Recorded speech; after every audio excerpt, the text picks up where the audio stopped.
শুভ সকাল বন্ধুরা, তোমরা সবাই কেমন আছো? আশা করি সকলে খুব ভালো আছো। আমি অর্পিতা, তোমাদের অর্পিতা আবার একটা নতুন ভিডিও নিয়ে হাজির হয়ে গেছি। আজ হচ্ছে বুধবার আর এখন বাজে হচ্ছে সকাল 7টা। তো সকাল 7টা থেকে তোমাদের সঙ্গে ভিডিও শেয়ার করা শুরু করে দিলাম। তো বুবলা স্নান টান করে জগন্নাথ দেবকে জল মিষ্টি দিয়ে দিয়েছে প্রত্যেক দিনের মতনই। আজকে আর বুবলার রুটিনটা আমি শেয়ার করিনি। তারপর বুবলা স্কুলে চলে যাওয়ার পর দেখো এখন আমি কাচাকুচিগুলো সেরে নিলাম, কারণ দেখতেই পাচ্ছ যে এখন সকাল 7টা, তার মধ্যে উঠোনে কত রোদ চলে এসেছে।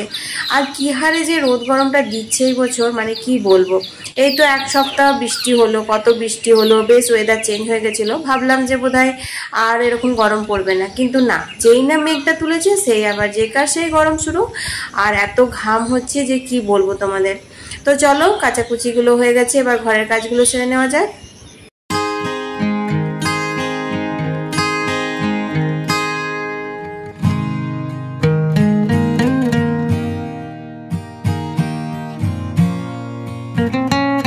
তো ঘরগুলো ঝাড় দেওয়া কমপ্লিট, আর আমার রান্নাঘর, ঠাকুর ঘর আর ভাড়ার ঘর এগুলো কিন্তু আমার মোছাও হয়ে গেছে।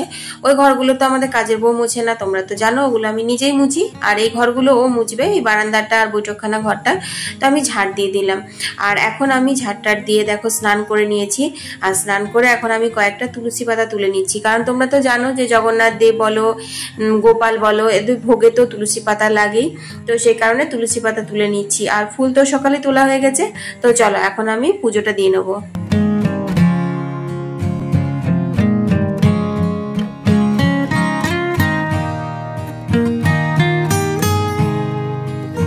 তো আমি এখন জগন্নাথ দেবকে ফল মিষ্টি জল দিয়েই পুজো দিলাম। আর সকালে বুবলা স্নান টান করে আর জল বাতাসা দিয়ে স্কুলে গেছে। আর চলো এখন রান্নাঘরে যাওয়া যাক। তো স্নান করে পুজো দিয়ে নিলাম, আর এখন বাজে হচ্ছে 10:30। তো চটপট করে চলো রান্নাঘরে যাওয়া যাক। কিছু একটা রান্না বসিয়ে দেবো, তারপর কিছু খাবো, কারণ পরপর 2 দিন উপোস করে শরীর আর চলছে না। আর সব থেকে বড় কথা কি বলতো, গরমটাতে আরও অস্থির করে দিচ্ছে। তো চলো রান্নাঘরে দেখি আজকে কি কি রান্না হবে, মানে কি কি ভোগ হবে আজকে। তো দেখো আজকে যে কুমড়ো ডাঁটা, এগুলো হচ্ছে আমাদের বাগানের।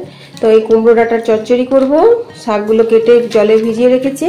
আর এই যে কুমড়ো আলু দিয়ে পোস্ত করব আজকে।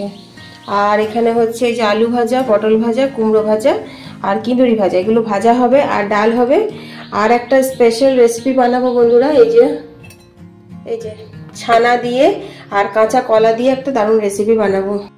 এইগুলোই আজকে এখন রান্না করি। চলো চটপট করে রান্নাটা বসিয়ে দিই। তো বন্ধুরা এখন আমি কলের জল নিয়ে নিচ্ছি, আর আমি কিন্তু রান্নাঘরেও রান্না বসিয়ে দিয়েছি। যেমন ধরো কুমড়ো ডাঁটাটা সেদ্ধ করে নিয়েছি, তারপর পোস্তুর আলুগুলো সেদ্ধ করে নিয়েছি, আর ভাত বসিয়ে দিয়েছি। এতগুলো রান্না করে আমি কিন্তু একটু জল খাবার খেয়ে নিয়েছি, কারণ তোমাদের তো বললামই যে 2 দিন ধরে উপোস আছি আর ভালো লাগছে না। তো সেই কারণে একটু ঘুগনি ছিল কালকে রাত্রে, তো জগন্নাথ দেবকে ঘুগনি ভোগ দিয়েছিলাম, তোমরা দেখেছিলে। তো সেই ঘুগনি দিয়ে একটু মুড়ি খেয়ে নিয়েছি। তো চলো এখন প্রচন্ড রোদ গরম লাগছে, আর এখন আমি জলটা নিয়ে নিই। আর সব থেকে বড় কথা কি বলতো, তোমরা তো জানো যে আমি স্নান করে রান্না করি না, আমি রান্না বান্না করে তারপর স্নান করি। আর এই যে স্নান করে রান্নাটা করছি না, এই কারণে বেশি আরো গরমটা আমার লাগছে। আর তারপর চুল খুলে তো থাকতেই পারি না, আর চুলটা একদম ভেজা আছে। যাই হোক, চুলটা আমাকে গুটিয়ে নিতে হবে।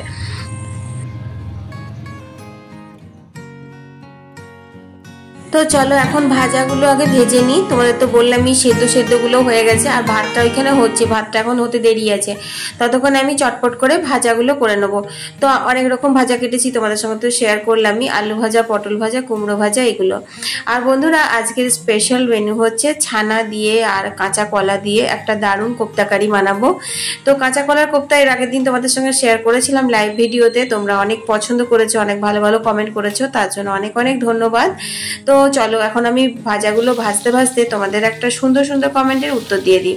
তো ব্যারাকপুর থেকে সুস্মিতা দিদি ভাই কমেন্ট করেছে, অর্পিতা দিদি ভাই তোমার রান্না আমার শাশুড়ি মা রোজ দেখে, আর প্রত্যেকদিন খাবার সময় আমাকে বলে যে দেখো অর্পিতা কত ভালো রান্না করে। তো তোমার ভিডিও আমি দেখতাম না, বেশ কয়েকদিন আমার শাশুড়ি মায়ের মুখে তোমার কথা শুনে তারপর তোমার ভিডিও আমি দেখা শুরু করেছি। আমার তোমার ভিডিও দেখতে খুব ভালো লাগে। Thank you so much Susmita দিদি ভাই এত সুন্দর কমেন্ট করার জন্য। তোমাদের এই সুন্দর সুন্দর কমেন্টগুলো কমেন্টগুলো আমাকে নতুন নতুন ভিডিও বানাতে সাহায্য করে, জানো তো। তো দেখো এখানে আমি 1.5টা কাঁচা কলা নিয়েছি। কাঁচা কলাটা কিন্তু আমি খোসা শুদ্ধই সেদ্ধ করে নিয়েছি। আর এখানে আমার ভাজাগুলো হয়ে গেছে, মানে হচ্ছে, ততক্ষণে চলো আমি এটা রেডি করে নিই। তো আজকে সকালে আমি দুধটা থেকে ছানা কেটে রেখেছিলাম, তোমাদের সঙ্গে আর শেয়ার করিনি। তো জানো তো কাঁচা কলাটা আমি মানে ছাড়িয়ে তারপর সেদ্ধ করব সেই সময়টুকু পেলাম না, সেই কারণে গোটায় সেদ্ধ করে নিয়েছি। তো কি সুন্দর দেখো খোসাগুলো ছেড়ে যাচ্ছে, যেরকমটা কলার খোসা ছাড়ানো হয় সেরকমটা ছেড়ে যাচ্ছে। তো এইরকম ভাবেই তোমরাও সেদ্ধ করবে, কারণ যখন আমরা কাঁচা কলাটা ছুলি তখন কিন্তু এত সুন্দর করে খোসাটা বের করতে পারি না। তো এটাতে খোসাটা একটুও থাকা চলবে না, তাহলে কিন্তু রান্নাটা খেতে বেশি ভালো লাগবে।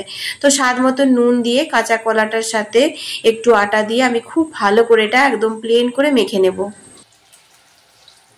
দেখো কড়াইয়ে আমি সাদা তেল নিয়ে নিয়েছি, তোমরা এটা সাদা তেলে রান্না করো। সাদা তেলের সাথে সামান্য একটু ঘি মিশিয়ে নিয়েছিলাম, এতে করে রান্নার স্বাদ আর গন্ধ দুটোই কিন্তু খুব ভালো হবে। তারপর আমি এই ছানা আর কাঁচা কলা মাখাটা দিয়ে বড় বড় করে বড়ার মতো ভেজে নিচ্ছি। তো বন্ধুরা তোমরা একবার এই রান্নাটা করে দেখো, এইটা বড়াগুলো যখন ভাজবে তখন এত সুন্দর গন্ধ বেরোবে যে তোমাদের কি বলবো আমি। আর সাদা তেলের সাথে একটু যদি গাওয়া ঘি দেওয়া যায় এমনি গন্ধটা সুন্দর হয়, তার সাথে ছানা আর তোমার কলার কম্বিনেশন মানে কি বলবো। যাই হোক এখন আমি দেখো বেশ বড় বড় করে ভেজে নিচ্ছি বড়াগুলো। তো খুব সাবধানের সঙ্গে বড়াগুলো ভাজতে হবে, কারণ বড়াগুলো ভেঙে যাওয়ার ভয় থাকে। তবে হ্যাঁ একটু যেহেতু আটা দেওয়া আছে সেই কারণে অতটা মানে ভেঙে যাওয়ার ভয়ও থাকবে না। দুই পিঠ খুব ভালো করে লাল করে ভেজে নিতে হবে। তো দেখো আমার এক পিঠটা ভাজা হয়ে গেছে, আর এক পিঠ আমি উল্টে পাল্টে ভেজে নিচ্ছি। আর এই রান্নাটা কিন্তু সম্পূর্ণ নিরামিষ করতে হবে। তো এখানে আমি আদা বাটা নিয়েছি, তার সাথে আমি 2 চামচ মতো মানে 2 টেবিল চামচ মতো ধনে গুঁড়ো আর 2 টেবিল চামচ মতো জিরে গুঁড়ো নিয়ে নিলাম। আর এটাতে না আমি কোনো রকম নর্মাল জল ব্যবহার করব না, এটাতে আমি কিন্তু শুধুমাত্র ছানার জলটাই ব্যবহার করব। তোমরা তো জানো আমি ছানার তরকারিটা ছানার জল দিয়েই রান্না করি। এতে করে কি হয় জানো, গ্রেভিটা খুব সুন্দর হয়, কারণ এর মধ্যে ধরো কোনো রকম পেঁয়াজ রসুন বলো বা বাদাম বাটা বলো কোনো এক্সট্রা মশলা আমি দিই না। তো সেই কারণে না ছানার জলটা দিলেও গ্রেভিটা খুব ভালো হয় আর খেতেও খুব স্বাদ হয়। তো আমি মশলাটা ভিজিয়ে রাখলাম, ততক্ষণে দেখো এখানে বড়াগুলো এবার আমি তুলে নেবো।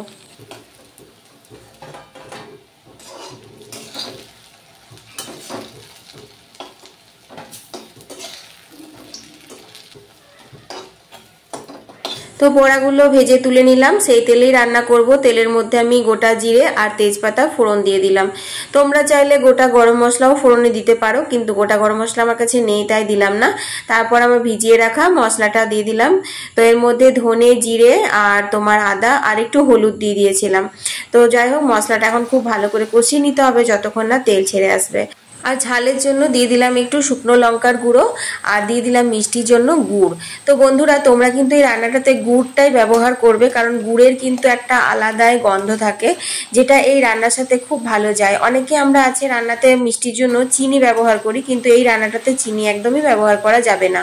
তো যাই হোক গুড় দিয়ে আর দেখো মশলাটা এখন কষিয়ে নিচ্ছি।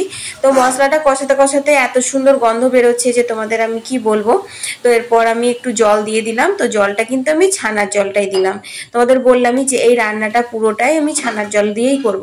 দেখো যতটা আমাদের ছানা হবে তার থেকে যে জলটা বেরোবে তাতে আশা করি রান্নাটা হয়ে যায়, তাতে তোমরা যতটা ছানারই রান্না করো না কেন। এরপর দেখো বড়াগুলো আমি দিয়ে দিচ্ছি, আর বড়াগুলো খুব সুন্দর ভাজা গেছে দুই পিঠ, আর বেশ নরম নরমই হয়েছে। তো 1 ফুট ফুটলে পরে এটা রান্নাটা কমপ্লিট হয়ে যাবে।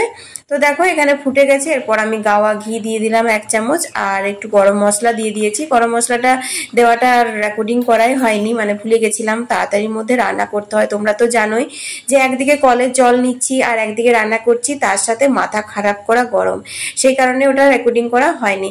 তো বন্ধুরা আমার দেখো এই কাঁচা কলা আর ছানা দিয়ে কোপ্তা কারি রেডি হয়ে গেছে। স্বাদে গন্ধে অতুলনীয় লাগে। আর সব থেকে বড় কথা নিরামিষ দিনে যদি এই রান্নাটা করো বা তোমাদের বাড়িতে যদি কারো গোপাল ঠাকুর আছে বা জগন্নাথ আছে যাদেরকে তোমরা অন্নভোগ দাও, তো সেই সময়তে তোমরা এই রান্নাটা করে দিতে পারো, আশা করি খুব ভালো লাগবে। আর তাছাড়া জগন্নাথ দেবের তো খুব প্রিয় একটি সবজি হচ্ছে কাঁচা কলা, তাই না? জগন্নাথ দেব কাঁচা কলার যে কোনো রেসিপি খুব পছন্দ করে। আর ছানা তো রয়েছে তার সাথে।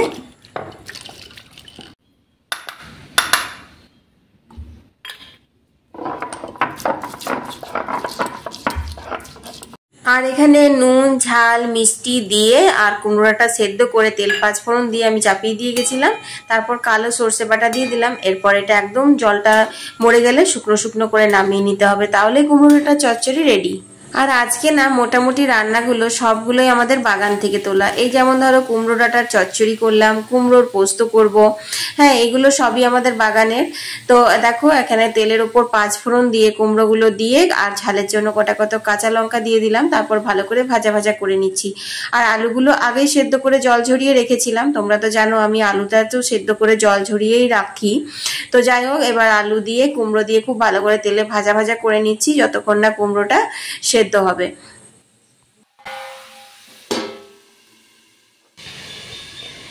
তো হোক পোস্তটা। আর কি যে গরম রেখেছে, প্রচন্ড গরম। আর দেখো এখন তোমার মেঘলা মেঘলা ওয়েদার করছে, তো কলের জলটা পড়ছে, কলের জল এখনো বন্ধ হয়নি। তো ভাবছি কয়েকটা বোতল খালি আছে, ডাইরেক্ট কল থেকেই ভরে নিই। চলো আগে কাপড় জামাগুলো তুলে নিই। তো বন্ধুরা, এখানে জানো তো বিয়ে হয়ে এসে আমি অনেক জলের কষ্ট পেয়েছি। সেই জন্য এখন যে জলটা নষ্ট হয় না, তো আমার খুব খারাপ লাগে, মনে হয় কোথায় নেব আর কি করব। তো যাই হোক, সমস্ত জল নেওয়া হয়ে গেছিল। তারপর আমি এই গাছগুলোতে জল দিছিলাম। হতে পারে বর্ষাকাল, কিন্তু বর্ষা তো একদমই নেই। আর এই ফুল গাছগুলোতে যদি একটু জল না পায় না, তো একদম রোদের মধ্যে ঝলসে যায়। তো সেই কারণে পাইপটা ওখানে রাখা ছিল আর কয়েকটা বোতল ভরলাম। তো এদিকে দেখো আমার কুমড়োটা কি সুন্দর সেদ্ধ হয়ে গেছে, আর আলুটা আগেই সেদ্ধ করা ছিল। আর একসাথে মানে সর্ষে বাটতে বসেছিলাম, তখনই কিন্তু পোস্তটাও আমি বেটে নিয়েছিলাম। যাই হোক, পোস্তটা দিয়ে নাড়াচাড়া করে নিচ্ছি। এইভাবে তোমরা কুমড়ো পোস্ত রান্না করো, দেখবে খেতে খুব ভালো লাগবে। তো দেখো এখানে আমার কুমড়ো পোস্ত রেডি হয়ে গেছে। তো চলো আজকে দুপুরে কি কি রান্না করলাম সেগুলো তোমাদের সঙ্গে শেয়ার করে দিই। তো এখানে মুগের ডাল করেছি, আর এই যে চচ্চড়িটা নামিয়ে নিয়েছি একদম শুকনো শুকনো করে, আর এই যে ভাজাগুলো করেছি, আর এটা কাঁচা কলার খোসাটা বেটে ভেজেছিলাম। আর এখানে এই যে কোপ্তা কারি হয়ে গেছে। তো এই হলো রান্না। তো এখন আমি একটুখানি ফ্যানের হাওয়াতে বসি। এখন বাজে হচ্ছে 12:30। আর সেই যে চুল স্নান করে বেঁধেছিলাম, তারপর থেকে তো আর খোলাই হয়নি। চুলটাও একটু খুলি, খুব গরম লাগছে গো। আর তোমার বুগলা আসার পর ঠাকুরকে ভোগ দিয়ে দেবে। তো এখানে দেখো ঠাকুরের ভোগ আমি সাজিয়ে দিয়েছি। তো ভোগের থালাটা কত সুন্দর লাগছে, তাই না? তো বন্ধুরা, এরকম ভাবে ঠাকুরের পুজো করে ঠাকুরের সেবা করে যে সব সময় আমরা টাকা পয়সা হিরে মানিক পাবো সেটা না।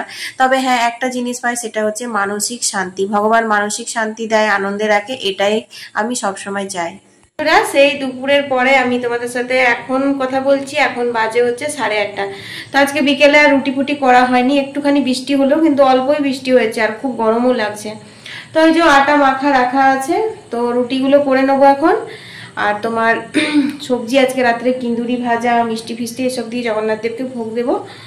তো চলো রুটি হয়ে গেছে, আর এখানে অল্প একটু করে তোমার কিন্দুরি ভাজা করলাম শুধুমাত্র ঠাকুরকে দেওয়ার জন্য। কারণ দিনে যে ছানার কোপ্তাটা করেছিলাম সেটাও অনেকটা রয়েছে। আর একটা কথা তোমরা তো জানো যে জগন্নাথ দেবের মন্দিরে, পুরীর মন্দিরে কিন্তু কোনো ভোগই ফেলে দেওয়া হয় না।